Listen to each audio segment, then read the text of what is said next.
sedikit-sedikit itu hanya menginginkan keadilan, dan itu adalah desa-desa yang puluhan tahun berjuang yang hadir di sini ini tidak kunjung dijalankan. Lanjut. Ini dampaknya Bapak Ibu sekalian, bagaimana generasi muda tidak bekerja, kemudian 58% desa miskin tertinggal, termasuk itu adalah 15 provinsi yang menjadi epicentrum kemiskinan juga merupakan epicentrum dari konflik agraria. Artinya, kalau ketiadaan akses pemilikan kepada tanah, maka otomatis ada kemiskinan struktural di pedesaan. Lanjut. Ini gurumisasi, tadi sudah disampaikan ada 17 juta orang petani gurem, yang ini juga harusnya mendapatkan dampak positif dari reforma agraria. Tapi ini gurumisasi ini dibiarkan, bahkan mungkin mereka bisa sampai kehilangan dan tidak bisa bertahan lagi. Terlempar ke sektor industri, menjadi buruh upah murah, menjadi TKI dan TKW. Karena sektor pertanian di pedesaan tidak berjalan. Karena industrialisasi di pedesaan justru merampas dan menggusur tanah rakyat, bukan industri yang memastikan petani, nelayan, masyarakat adat punya badan usaha milik mereka. Dan kemudian mendorong bagaimana yang disebut hilirisasi itu bukan hanya milik korporasi. Hilirisasi pangan itu kalau petani dipercaya, berserikat, punya koperasi, punya badan usaha milik petani, itu punya tanahnya, hasil panennya, punya pabrik penggilingan padi dan seterusnya. Kalau padi, lalu dia bisa lebih sejahtera, dia bisa berperan berkontribusi pada swasembada pangan. Lanjut. Ini memang Lanjut, sebuah ini di skip saja. Permasalahan yang ya, ini harus soal aspirasi kami bagaimana reformasi kepolisian dan TNI itu bukan sekedar soal kasus-kasus saja di perkotaan, tapi juga tolong perhatikan di pedesaan. Kalau bisa Pak DPR, Pak pimpinan DPR, kalau ada konflik agraria itu atau ada masyarakat mempertahankan tanahnya, itu yang diturunkan jangan polisi dan TNI, yang diturunkan itu adalah para menteri, perwakilan dari kementerian dan lembaga. Jadi petani, nelayan, masyarakat adat itu atau perempuan di pedesaan itu tidak vis-a-vis lagi dengan polisi dan TNI. Pendekatannya jangan legalistik. Tahun ya. Kalau ditanya, ya Bapak nggak punya sertifikat kok, Bapak itu ilegal, perambah dan seterusnya. Dari sejak Undang-Undang Pokok Agraria diundangkan, mewajibkan negara daftarkan seluruh tanah di wilayah Indonesia sejak dari tingkat desa. Pendaftaran tanah itu tidak kunjung dilakukan. Lah bagaimana rakyat bisa punya didaftarkan dan bersertifikat? Sulit mendapatkan. Sekarang ada yang namanya PTSL. Itu sangat diskriminatif ketika itu adalah konflik. Masih tumpang tindih dengan konsesi. Di mana ruang itu nggak akan hanya dicatat, nggak akan diurus lagi. Itulah yang diskriminasi terhadap pendaftaran tanah. Kenapa? Karena sistem pendaftaran tanah kita bukan sesuai dengan mandat UU PA.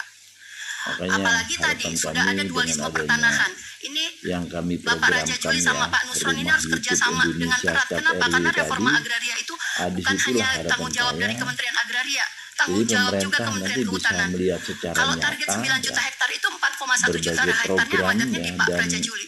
Tapi kenapa proses reforma agraria ini tidak kunjung diurus secara kolaboratif oleh para menteri? Dan kami sudah berpengalaman selalu, kalau dengan masalah PTPN ke BUMN saja, kalau masalah kehutanan ke kantornya kehutanan saja, kalau masalah HGU ke Pak Nusron saja. Jadi rakyat itu sudah mengadu di tingkat Pemda, provinsi sampai nasional, di pingpong dan seterusnya. Tadi yang saya bilang hanya ada kanal pengaduan tapi tidak ada kanal penyelesaian. Oleh karena itu, salah satu aspirasi yang kami sampaikan sebenarnya ada 24 masalah struktural agraria. Ada 9 tuntutan perbaikan yang kami minta. Ada yang sifatnya bisa sekarang juga sebagai keputusan politik. Dan kita berharap juga nanti Bapak Presiden Prabowo bisa membuat diskresi hukum, diskresi politik supaya reforma agraria ini bisa berjalan. Dan mendukung juga para menteri untuk bekerja sesuai fokus pada agenda reforma agraria pada 3 pokok, yaitu redistribusi tanah kepada rakyat. Tanpa redistribusi tanah kepada rakyat, redistributive land reform, maka itu bukan reforma agraria. Kemudian penyelesaian konflik agraria, kemudian pengembangan ekonomi menjadi kawasan-kawasan pedesaan yang produktif, yang dikelola, yang dikuasai, dimiliki oleh petani, nelayan, dan masyarakat adat secara kolektif. Yang terakhir, soal kelembagaan. Bapak Dasko, Pak Saan, kemudian Pak Cucun, kami menginginkan ada kelembagaan khusus untuk menjalankan reforma agraria.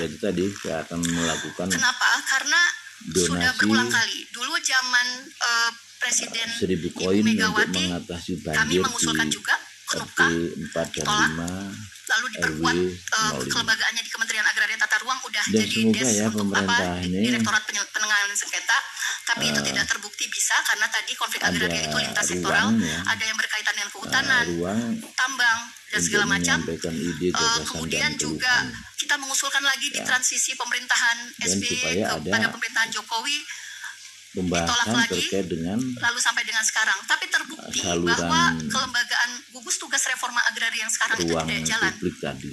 Ya. Sedikit sekali yang jalan, tapi lebih banyak yang tidak jalan. Hanya rapat ke rapat. Outputnya pembentukan GTRA di tingkat kabupaten, pembentukan GTRA di tingkat provinsi. Bikin GTRA summit tiap tahun di tempat-tempat yang eksotis. Tapi tidak melibatkan petani, tidak melibatkan nelayan, tidak melibatkan masyarakat adat, tidak melibatkan CSO yang selama ini mendesakkan agenda reforma agraria.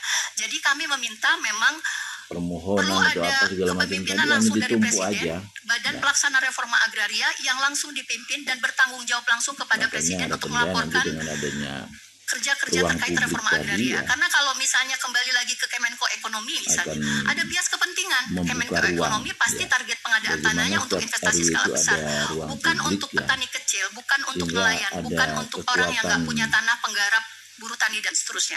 Jadi memang perlu ada kelembagaan khusus yang otoritatif bersifat ad hoc. Di berbagai negara reforma agraria itu ada time frame-nya. Misalnya kalau mau 9 juta hektar targetnya mau dicapai dalam jangka waktu berapa? 10 tahun, 20 tahun dan seterusnya. Tetapi di Indonesia ini nggak ada time frame-nya, nggak bersifat ad hoc. Harusnya ada lembaga khusus yang memang itu dipimpin langsung oleh